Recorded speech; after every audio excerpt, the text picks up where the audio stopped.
Muy buenas tardes a todos. Mi nombre es Mijail Kolke. Hoy tenemos nuevamente un webinar de la mano con el Servicio de Impuestos Nacionales. Hoy nos acompaña Geli España y nos trae el tema de bancarización. Bienvenida, Geli, y adelante. Muy buenas tardes, muchas gracias. Bienvenidos a todos a lo que es la Feria Virtual Expo Bolivia. El día de hoy tenemos un tema denominado bancarización, que es precisamente el registro auxiliar tanto de las compras como de las ventas. Entonces, vamos a comenzar con la capacitación. Las personas que tuvieran dudas pueden hacer sus preguntas por medio de lo que es el chat que tienen habilitado en la parte derecha. Ya, y al finalizar del curso vamos a absorber todas las dudas. Bueno, para conocer un poquito acerca de lo que es la bancarización, necesitamos conocer en qué ley se ha dado vida a lo que son los documentos mediante a los medios fehacientes de pago, que en este caso sería el documento que respalda la transacción igual o mayor a bolivianos 50,000. Entonces, se ha dado vida a este medio fehaciente de pago con la ley 2492, más propiamente en el artículo 66. También ha sido modificada esta ley por medio de la ley 62 en su artículo 20. Tenemos decretos supremos que han reglamentado esta ley, que es el decreto supremo 27310 y el decreto supremo 772. La resolución normativa de directorio que tenemos actualmente en vigencia en nuestro país es la resolución 10.0017/2015. A partir de este año no ha existido modificación a lo que es el envío del registro auxiliar. Por lo tanto, todos los contribuyentes ya desde esta gestión tienen un formato y un medio y un plazo establecido de cómo enviar esta información. Entonces vamos a ir rápidamente a ver cuáles son estos cambios y qué es lo que plasma esta resolución normativa de directorio. La 17/2015, dentro de su objeto, tiene principalmente operativizar el tratamiento tributario de todos aquellos pagos que se pudieran hacer por transacciones, ya sean de compras o de ventas, puede ser de bienes o de servicios, iguales a un monto iguales o mayor a un monto de bolivianos 50,000. Entonces, cuando el contribuyente tiene una transacción por estos montos, y no necesariamente como pago al contado, sino también puede ser a crédito, con pagos parciales, ya debe tomar en cuenta el respaldo de esta transacción y debe ser realizado por medio de un documento fehaciente de pago que esté emitido por una entidad financiera. Esta entidad financiera tiene que estar avalada por la ASFI, ¿ya? Entonces, para lo que es la bancarización, desde la gestión 2015 ha tenido una pequeña modificación con esta resolución, con la 17, y uno de los términos muy importantes que tenemos que tomar en cuenta a partir de esta gestión que les comento es que solo se bancarizan aquellas transacciones realizadas en territorio nacional. Entonces, ¿quiénes tienen que bancarizar? El alcance de lo que es esta obligación va para personas naturales, para personas jurídicas, para entidades, para instituciones públicas, para empresas privadas, para organismos del Estado que realicen compras o ventas por bolivianos igual o mayor a bolivianos 50,000. Ahora, esto puede ser al contado, como también les decía que puede ser a crédito, entonces en pagos parciales. Y cada uno de estos pagos, por supuesto, que van a ir reflejados a lo que es una transacción, debe estar respaldado por el documento fehaciente de pago. Al finalizar este concepto, en la resolución normativa de directorio dice, dentro del territorio nacional. Les decía que este es un cambio muy importante con respecto a la anterior normativa, porque a partir de la 17/2015 nos está diciendo de que todo lo que compremos o vendamos en Bolivia simplemente es sujeto a bancarización. lo que dejaría sin efecto lo que son las pólizas de exportación, las pólizas de importación para el caso de las ventas. Para poder un poco entender lo que es esta normativa, tenemos que conocer y diferenciar bien cuál es el concepto de transacción y de transacción obligada a respaldarse con documento fehaciente de pago. ¿Por qué les comento esto? Porque muchos contribuyentes y muchos contadores asumen que lo que se bancariza es la factura. Sin embargo, no se bancarizan las facturas, se bancarizan en base a las transacciones. Por lo tanto, si tenemos una transacción, ¿qué es una transacción? Es una operación de compra o venta de bienes o de contratos de obra o prestación de servicios que involucre la erogación de recursos monetarios. Por lo tanto, ¿a qué iba la aclaración? Muchas personas, por ejemplo, tienen la necesidad de comprar un producto que vale 60,000.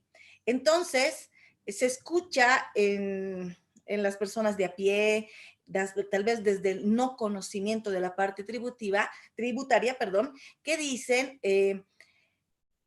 fraccionemos esta factura, de manera que vamos a tener 2 facturas por 30,000 y no vamos a tener la obligación de bancarizar. Entonces, eso es lo que comentan muchas veces y puede que muchos lo hagan para evitar lo que es la bancarización. Pero ahí es donde va lo que les comentaba. No se bancarizan las facturas, porque si fuera así, el ejemplo que yo les daba no tendría obligación alguna de hacer lo que es la bancarización. Lo que se bancariza son las transacciones. Entonces, la transacción era por 60,000. Independientemente que la fraccionen en 2, en 6 facturas, cada una por 10,000, por ejemplo, independientemente de eso, no vamos a tomar en cuenta o vamos a hacer referencia a esta obligación hacia lo que es las facturas, sino hacia la transacción, y la transacción era una, por boliviano 60,000. ¿Ya? Entonces, si esta transacción iguala o supera los bolivianos 50,000, nos dice que esta transacción está obligada a respaldarse con documento fehaciente de pago.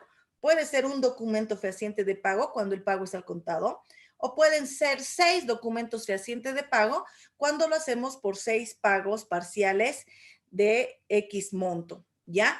Entonces, a tomar en cuenta estos señores, por favor, si son contribuyentes, si son contadores o si son futuros colegas, en el caso de los estudiantes que están en este momento conectados, ya es muy importante que encontremos la diferencia entre lo que es factura y lo que es transacción.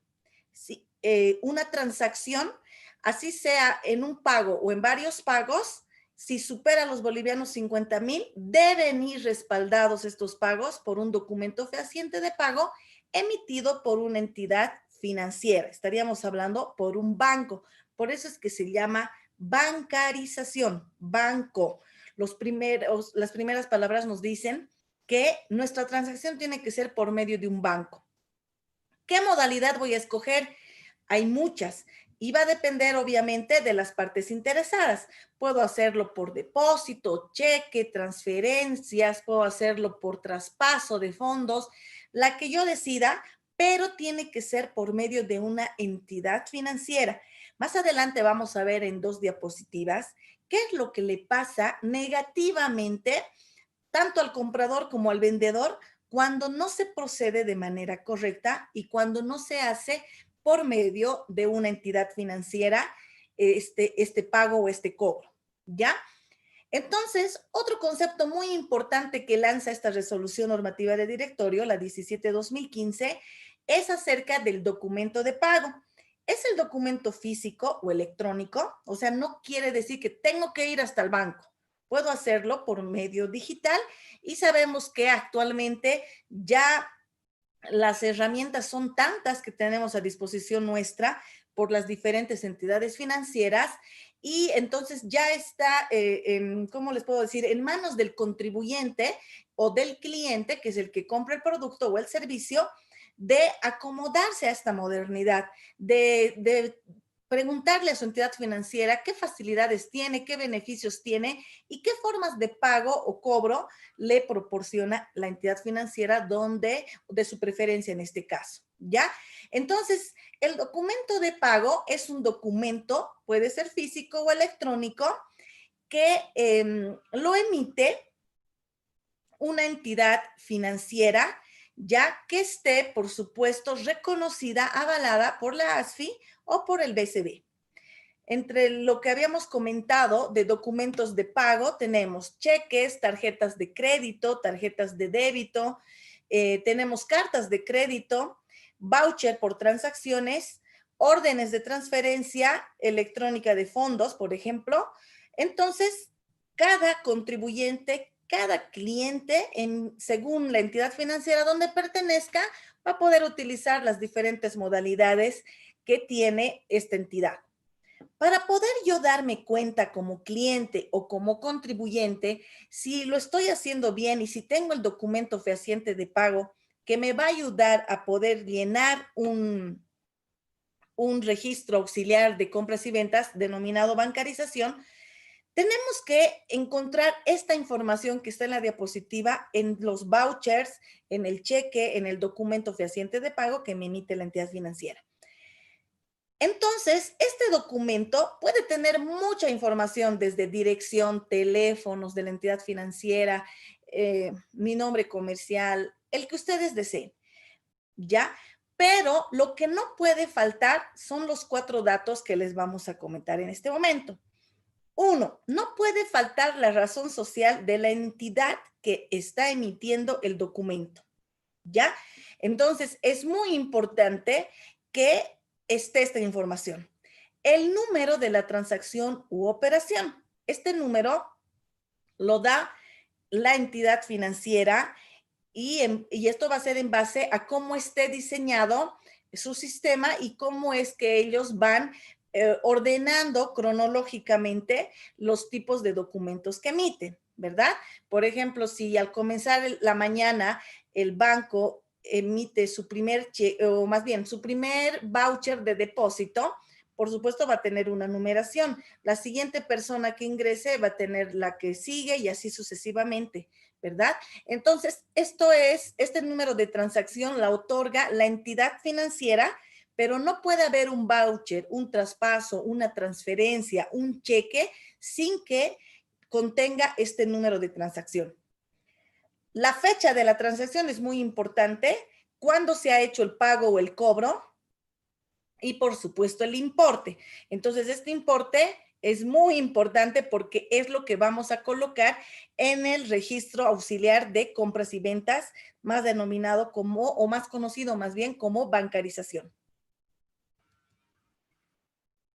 Algo muy importante que tenemos en esta resolución, en la 17-2015, es acerca de qué información debe estar plasmado en el documento fehaciente de pago.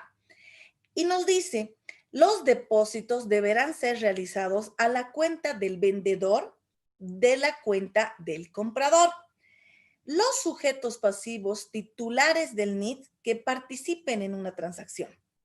Entonces, vamos a ejemplificar un poquito esto para poder entender, porque es un problema que he podido notar de muchos contribuyentes, contadores, clientes, que atraviesan sin darse cuenta de repente, involuntariamente, pero les lleva a una consecuencia, y esa es perder el crédito fiscal, por ejemplo, cuando son compradores.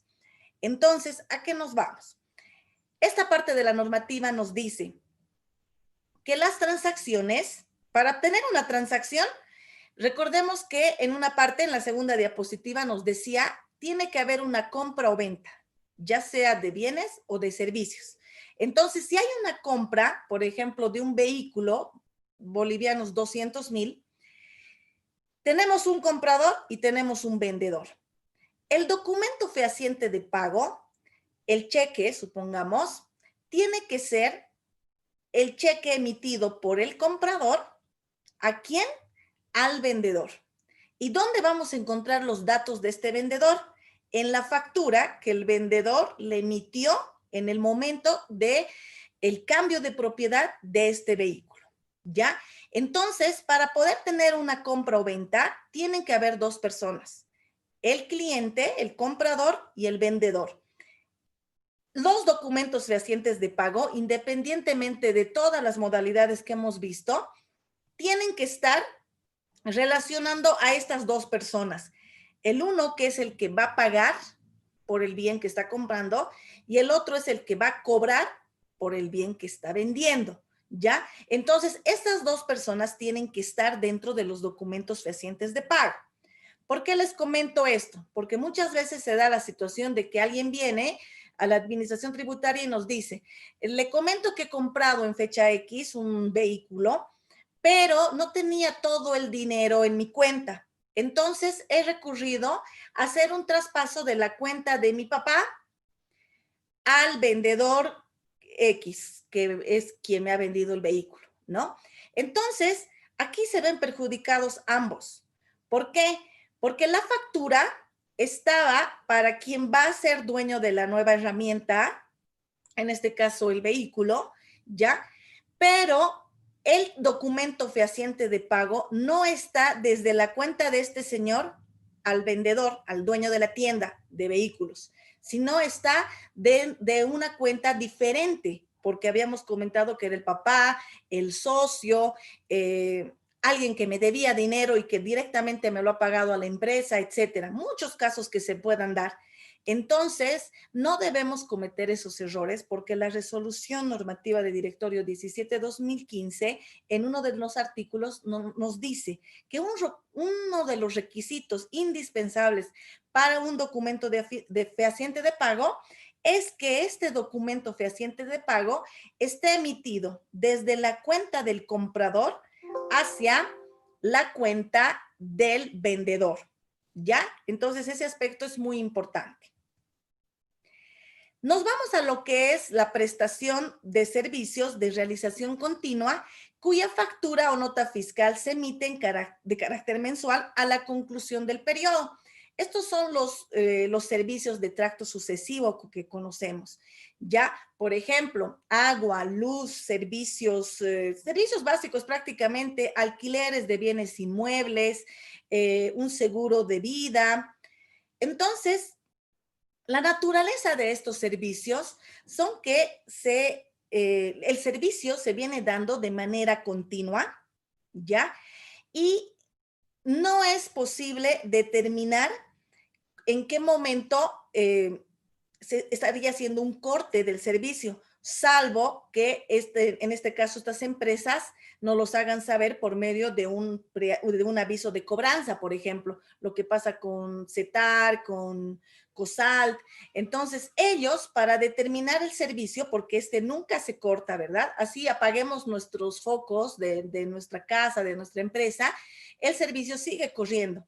Entonces, ¿qué es lo que hacen estas empresas? Hacen un corte mensual, ¿ya? Y en base a estos cortes nos emiten facturas, un documento fiscal, y eso es lo que nosotros vamos pagando mensualmente. En esta parte la normativa dice que si este corte mensual superara los bolivianos 50,000, está sujeto a bancarización. Como también nos dice que si por algún motivo yo hubiese acumulado varios meses pagando en uno solo varios periodos, pero esta cantidad supera los bolivianos 50,000, ahí sí estoy obligado a realizar lo que es la bancarización, ¿ya? Entonces, los contratos de tracto sucesivo no están sujetos a bancarización, salvo que este corte mensual hubiese igualado, superado los bolivianos 50,000, por lo tanto, sí se realiza la bancarización. Y en otra oportunidad que también se va a realizar la bancarización es cuando yo hubiese permitido acumular varios pagos y ese un pago de los 3, 4 meses que hubiese acumulado supere la cantidad de bolivianos 50,000, entonces sí bancarizo en esa situación también. Esta es la parte que tenemos que tomar muy en cuenta porque, como su nombre lo dice, es un efecto tributario el que se va a producir si es que no hubiésemos tomado en cuenta el documento fehaciente de pago, ¿ya?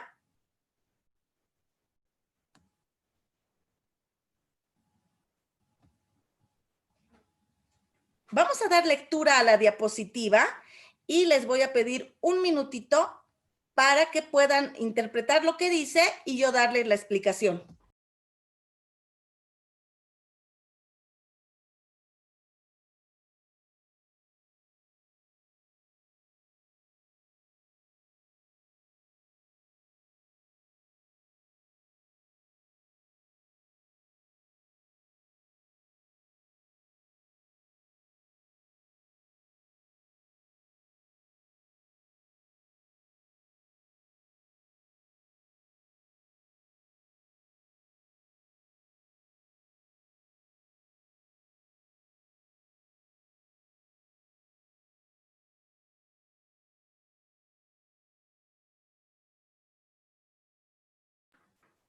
Ahora sí, decíamos que cuando no está respaldada una transacción igual o mayor a bolivianos 50,000 con un documento fehaciente de pago, iba a tener sus consecuencias, por supuesto, negativamente, tanto para el comprador como para el vendedor.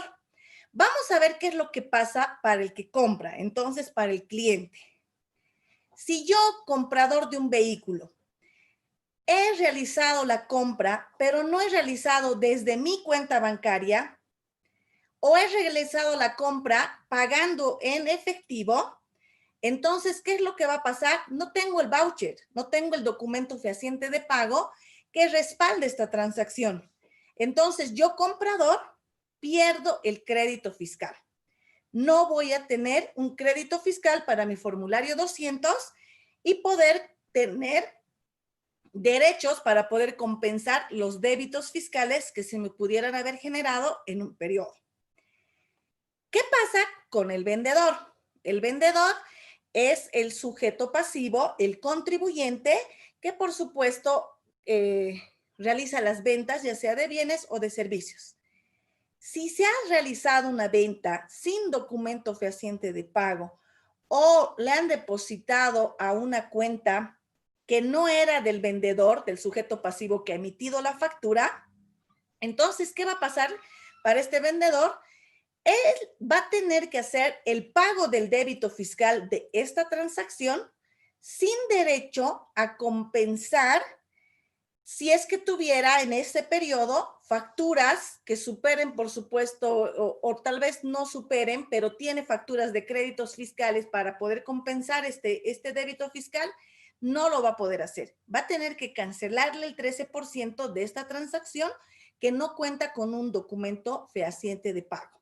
Entonces, lo tiene que pagar en el formulario 200, en este caso, al Estado.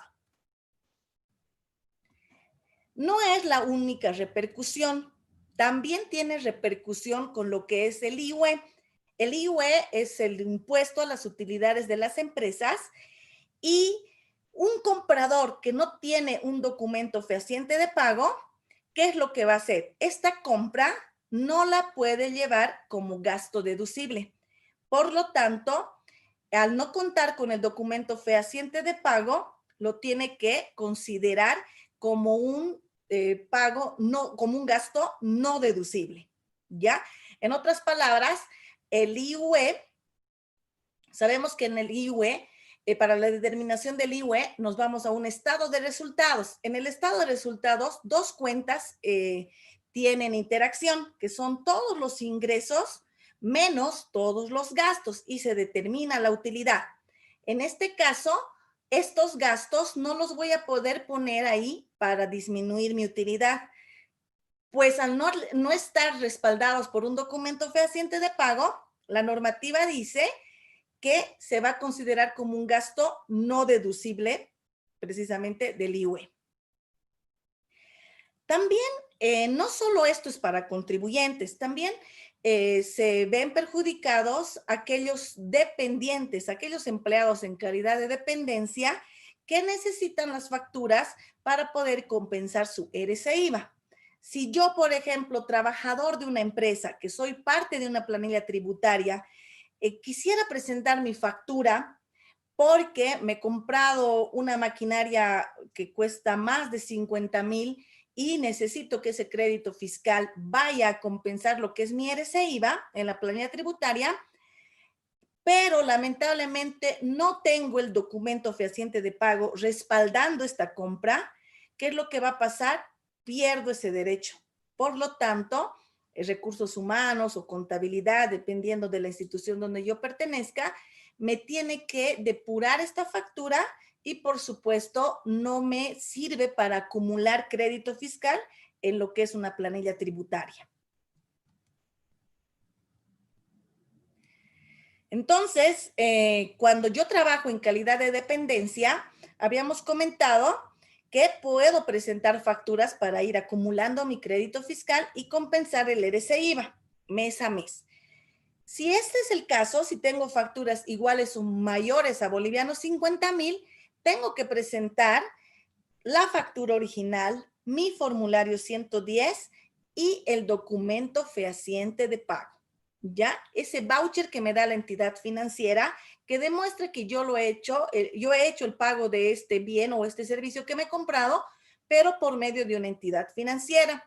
Ahora, puede que yo esté comprando algo a crédito y voy a pagar en 20 años, 10 años, 5 meses, lo que fuera.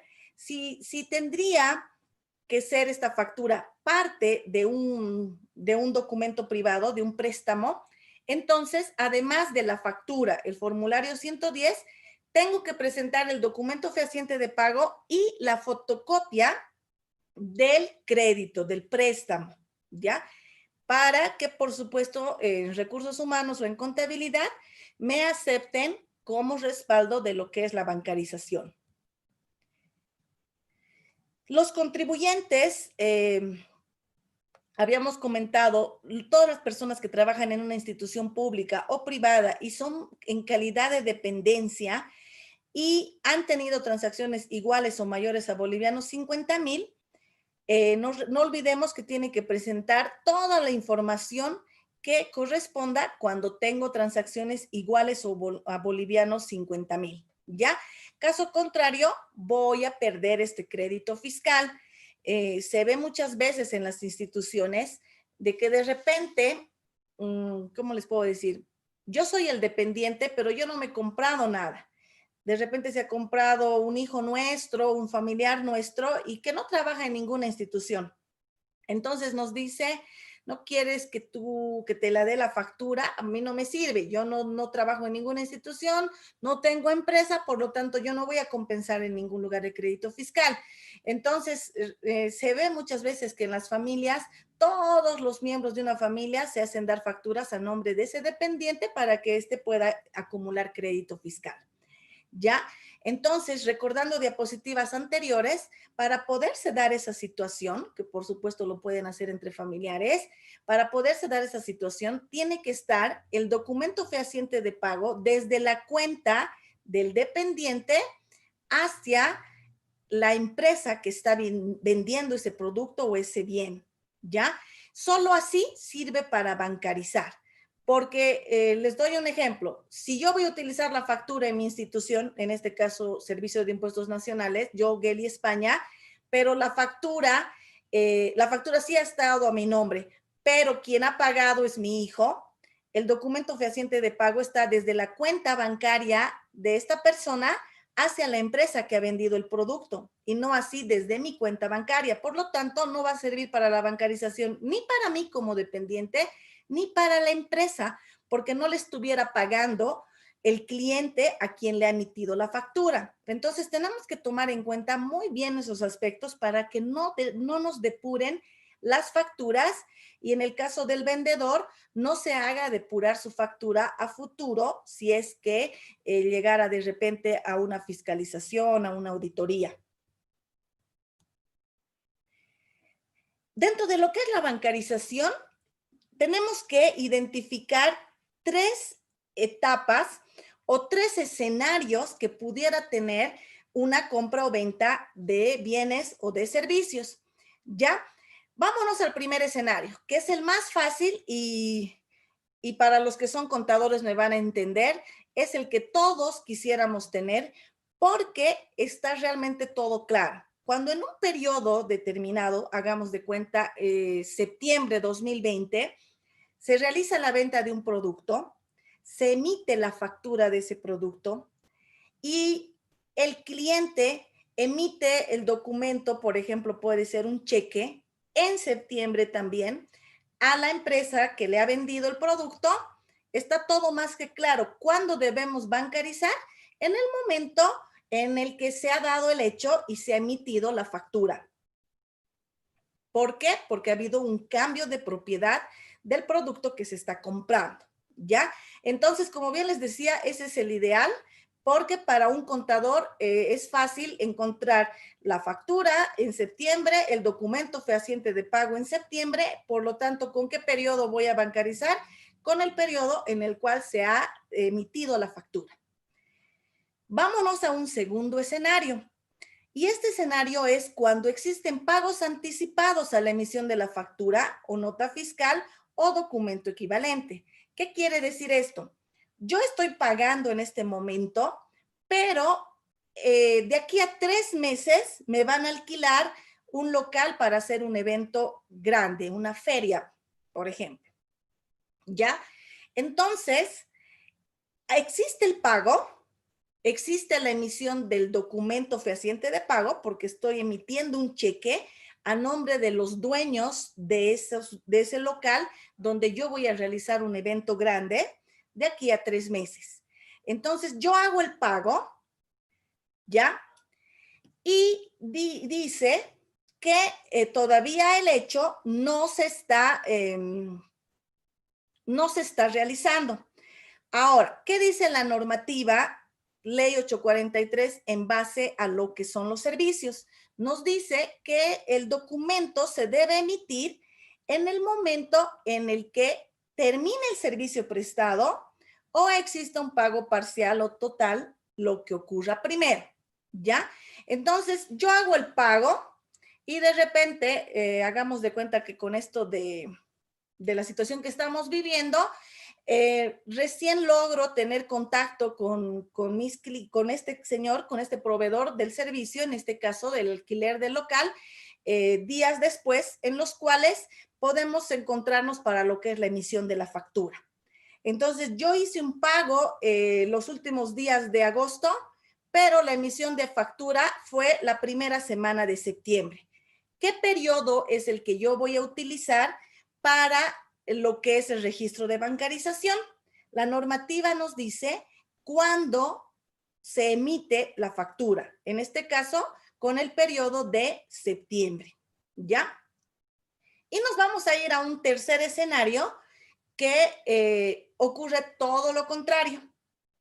Yo he realizado hoy el servicio o yo he vendido hoy el producto, ¿ya? Por lo tanto, si hoy estoy vendiendo un producto, hoy cambia de propiedad ese bien.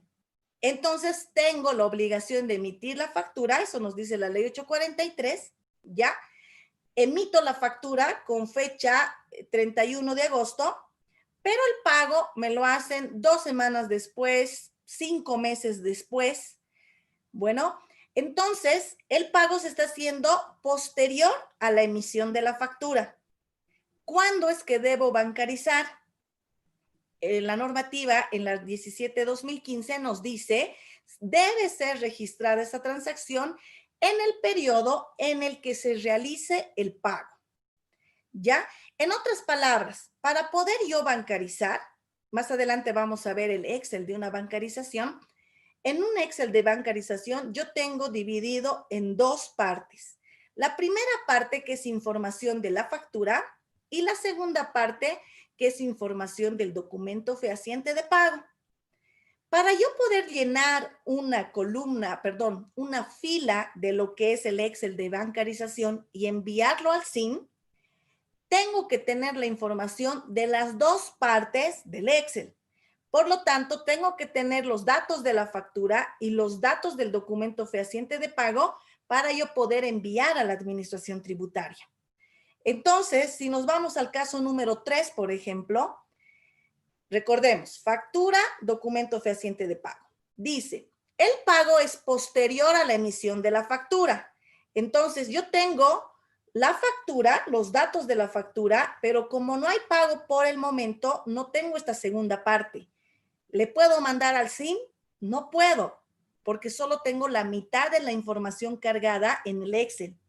Entonces, tengo que esperar a que llegue el pago, el documento fehaciente de pago, tengo los dos datos cargados en el Excel de bancarización y recién le envío al SIM. ¿Ya? Entonces, necesito que exista el pago para poder yo hacer la bancarización. Lo propio pasa en el caso 2. Tengo el pago, pero no tengo los datos de la factura. Entonces, cuando llega la factura, voy a tener los dos datos importantes para llenar lo que es el anexo, el registro auxiliar de bancarización, y recién puedo enviar al SIM. ¿Ya? Entonces, estos 3 escenarios son muy importantes. El primero es el ideal, pero no se da siempre en todas las empresas. Muchas veces las empresas tienen que anticipar o muchas veces se da la emisión de la factura y el pago se hace después, cuando se autorizan las firmas, cuando se hace el proceso de contratación. Independiente, muchos factores pueden interferir para no tener los dos datos a la hora de cargar la bancarización. ¿Ya? Entonces, esto es muy importante. Además, recordarles que la bancarización se envía de manera anual. Entonces, esto que les decía de los escenarios y de las dos partes de la bancarización, más que todo se va a cuando tengo transacciones en los últimos meses del año y la otra parte de la información llega el siguiente año. Entonces, al no tener completa la información, no puedo bancarizar y la normativa me dice que si, por ejemplo, no tengo ninguna transacción en toda la gestión 2019, entonces no mando al siguiente año la información de esta gestión. No se manda sin movimiento, por ejemplo, ¿ya? Entonces, debo esperar las dos partes de la información del Excel para recién recurrir a lo que es el envío de bancarización. Este módulo de bancarización se la realiza una vez al año y la realizan tanto los contribuyentes Newton como los contribuyentes Newton específico. Ese también es un cambio muy importante dentro de lo que es la resolución 17-2015, porque les comento que hasta esta fecha, exactamente el 26 de junio del 2015, hasta esta fecha mandaban bancarización solo los contribuyentes Newton. A partir de esta fecha, de esta resolución, de la puesta en vigencia de esta resolución, todos mandan, los Newton y los Newton específico, pero para todos es el envío anual, ¿ya? Todos envían de manera anual.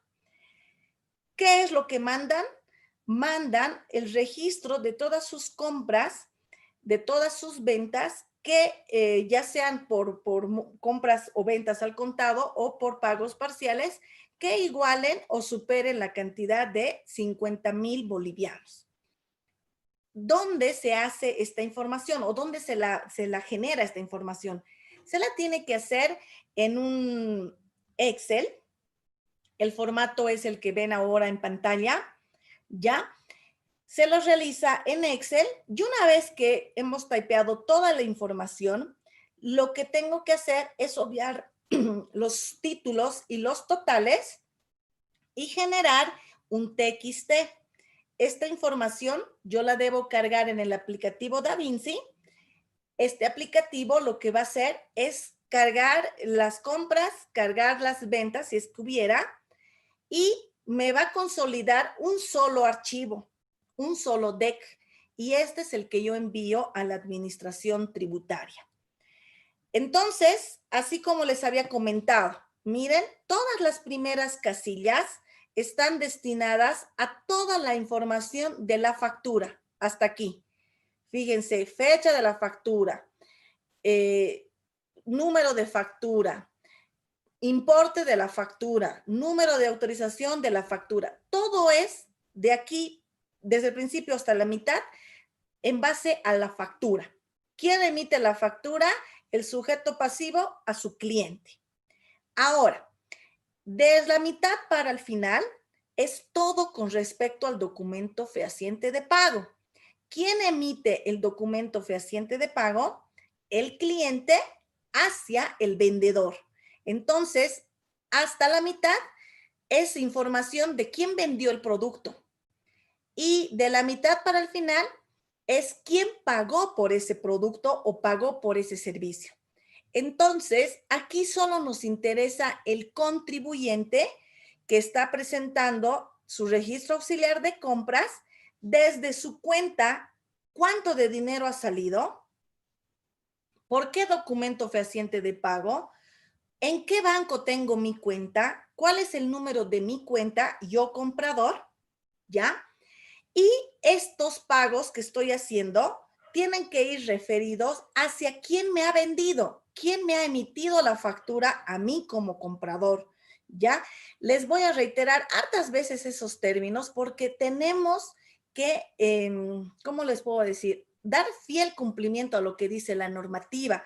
No podemos permitir que el documento fehaciente de pago esté emitido desde otra cuenta, desde otra persona, para el ejemplo que les daba ese rato, mi hijo, mi papá, mi socio, quien me debía dinero, él no puede pagar por una transacción de una factura que está emitida para mí, para mi persona que soy el comprador, ¿ya? Entonces, esos datos tienen que ya acostumbrarse a poderlos hacer bien, porque les repito, a futuro podemos vernos en una auditoría, en una fiscalización, en la cual nos van a depurar las facturas de compras si es que no he pagado desde la cuenta del comprador, ¿ya? La bancarización en el registro auxiliar de compras es toda la información desde mi cuenta bancaria, que puedo tener varias, desde la cuenta bancaria de mí como sujeto pasivo,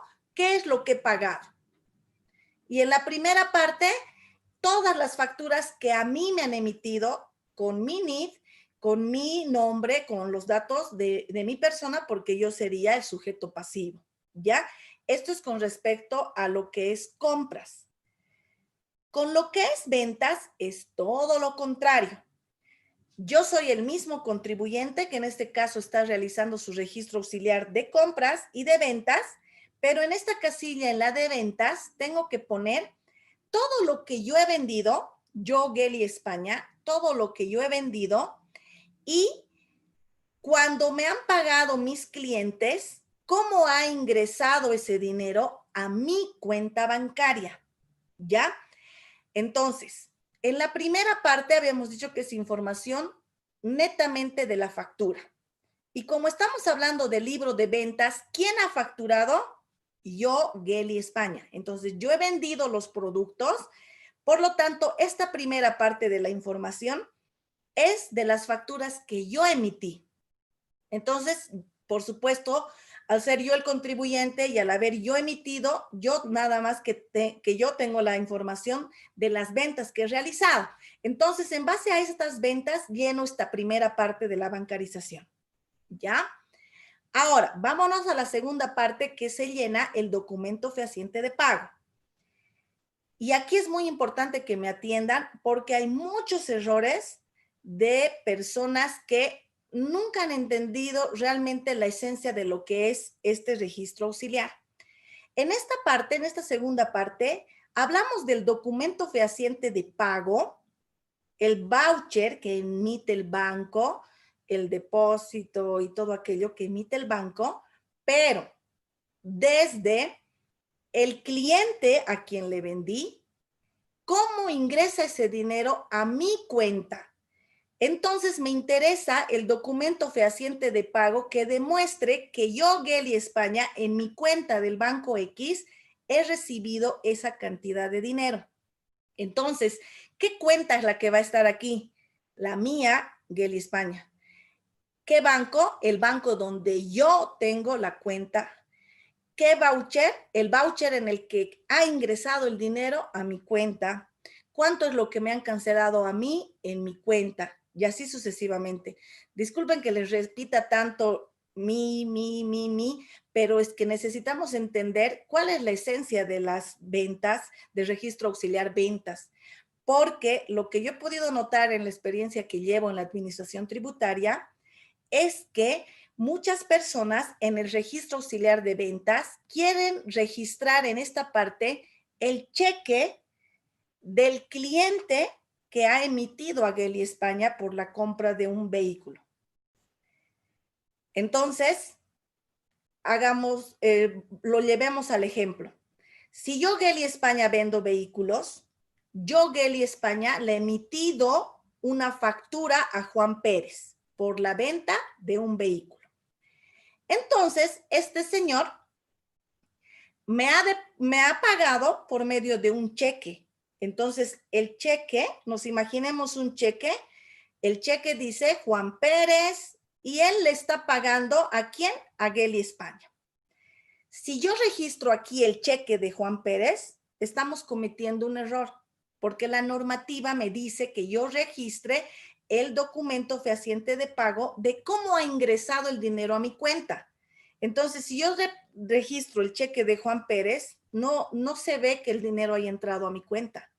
Entonces, yo tengo que registrar cómo ha ingresado a mi cuenta por la venta de ese vehículo.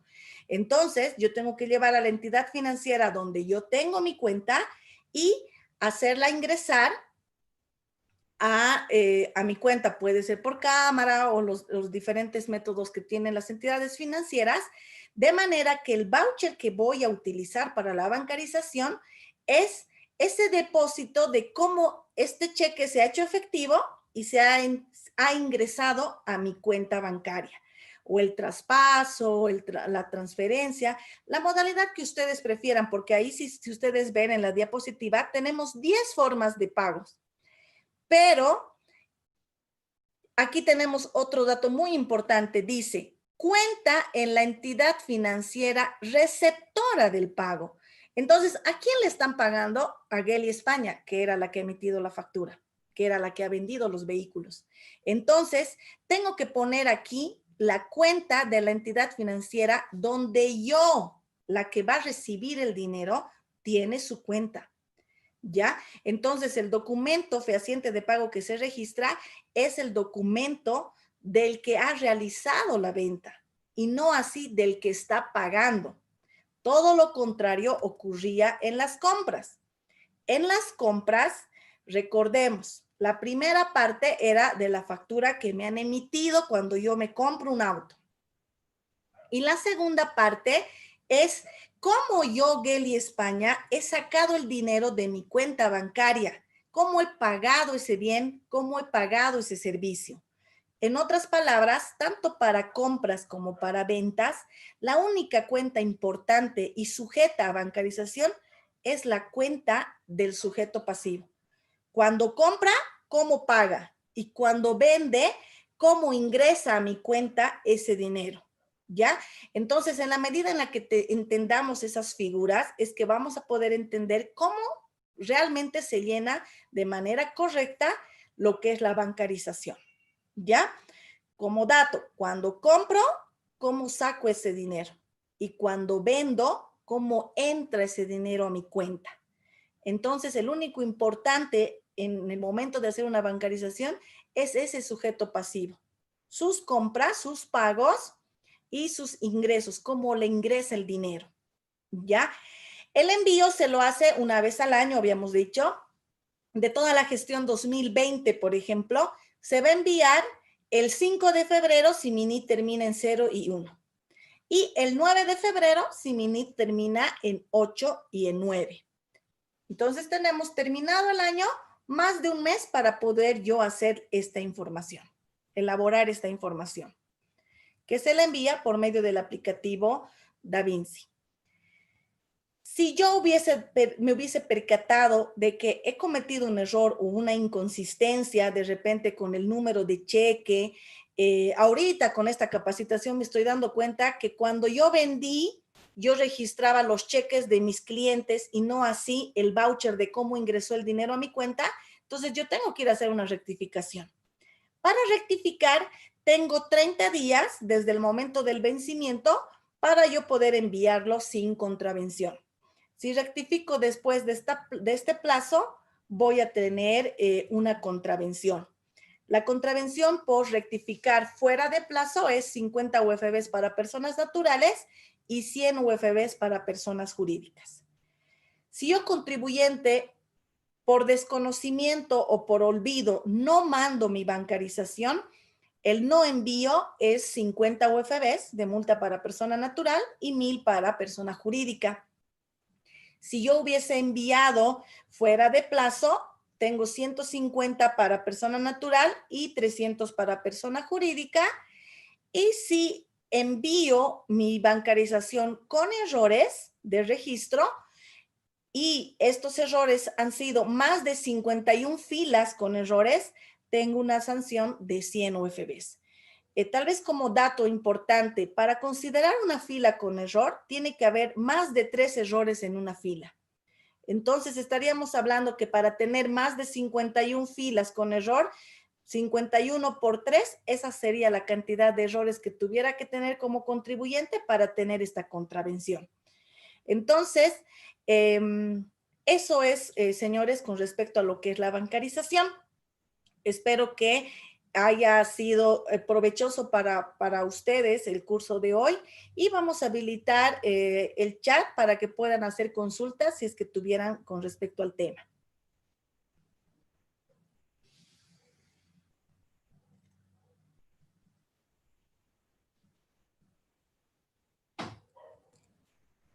Un momentito. Bueno, muchas gracias, Kelly, por la explicación. Realmente veo que es un tema un poco minucioso. No sé qué recomendaciones podrías dar a las personas que hacen el proceso de, o sea, cuáles son los errores más comunes y qué consejos les podrías dar. Lo que yo he podido notar en estos años que he estado en la administración tributaria es que las personas les cuesta identificar qué cuenta es la que tienen que registrar o qué transacción es la que se tiene que registrar en lo que es bancarización. Entonces, les había comentado que todas aquellas transacciones iguales o mayores a bolivianos 50,000, sí o sí se bancariza. Entonces, yo tengo un contrato de obra en el cual, por ejemplo, cada mes me pagan 10,000. Hay gente que dice, 10,000 no llego a estar sujeto, pero nos damos cuenta que terminado el contrato es 120,000 la transacción. Entonces, no tienen que tomar en cuenta esos pagos parciales de 10,000, ni las facturas de 10,000 cada una emitida cada mes. Tienen que tomar en cuenta el total de la transacción, el total del contrato, que al ser 120,000 sí se bancariza. Entonces, ¿qué es lo que tiene que hacer el contribuyente? Y con seguridad que tiene contador. Cada mes, como tenemos solamente una facturita y un documento fehaciente de pago, registrarlo en el Excel. Si bien no lo voy a mandar, pero ya estoy alimentando una base de datos que al año, los primeros días del próximo año, lo que voy a hacer es tomarme el tiempo de consolidar toda la información y procedo a enviar. Entonces, el consejo que les puedo dar es de que no lo dejen para el próximo año. Vayan haciéndolo conforme se va presentando la situación, que considero que muy pocas empresas todos los días tienen este tipo de transacciones, pero sí una vez al mes, 5 veces al mes. Entonces, es mejor hacer 5 transacciones que al finalizar el año hacer de los 12 meses, que por supuesto me va a tomar más trabajo. Perfecto, muchas gracias por la aclaración, Kelly. Tenemos en la plataforma un par de preguntas. La primera dice, ¿a partir de qué monto se debe bancarizar? A partir de los bolivianos 50,000. Por transacción, recordemos. Perfecto. La segunda pregunta dice, ¿cuál es la multa si no realizamos esta bancarización como empresa? La multa es, si no envío, 500 UFBs para personas naturales y 1000 UFBs para persona jurídica.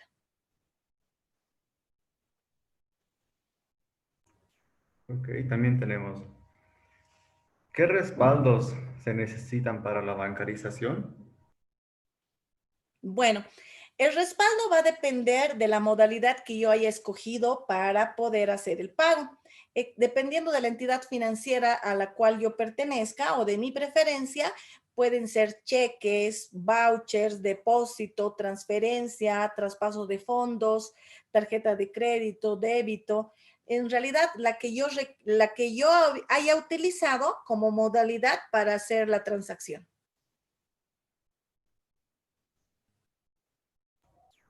Muy bien, Geli. Muchísimas gracias por las aclaraciones. Vemos que es un tema un poco minucioso para, para ser un poco detallistas, ¿verdad?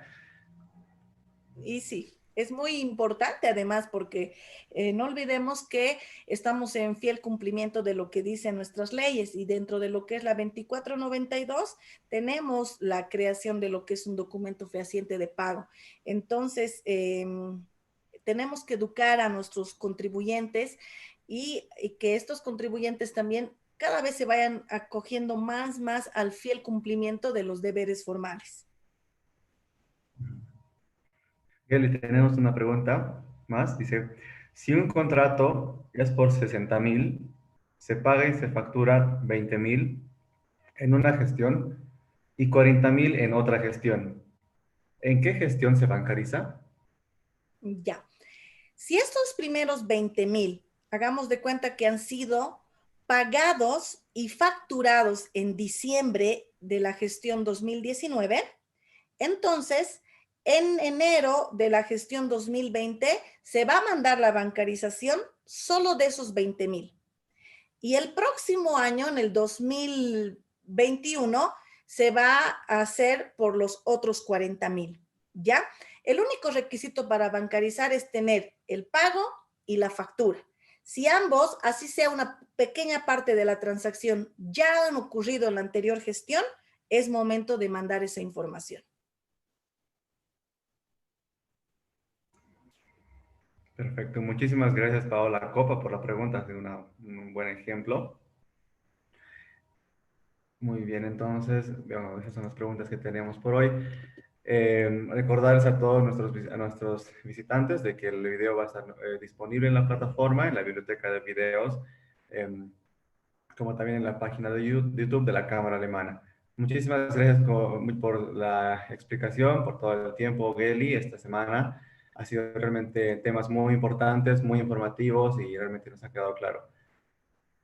Bueno, muchísimas gracias a ti y por tu medio hago extensiva el agradecimiento a todos los organizadores de este gran evento. Para nosotros ha sido un placer como institución pública, en este caso el Servicio de Impuestos Nacionales, poder acercarnos un poquito a la población y impartir estos conocimientos que, como te decía, es muy importante que la población se acoja al cumplimiento de todos los deberes como contribuyentes.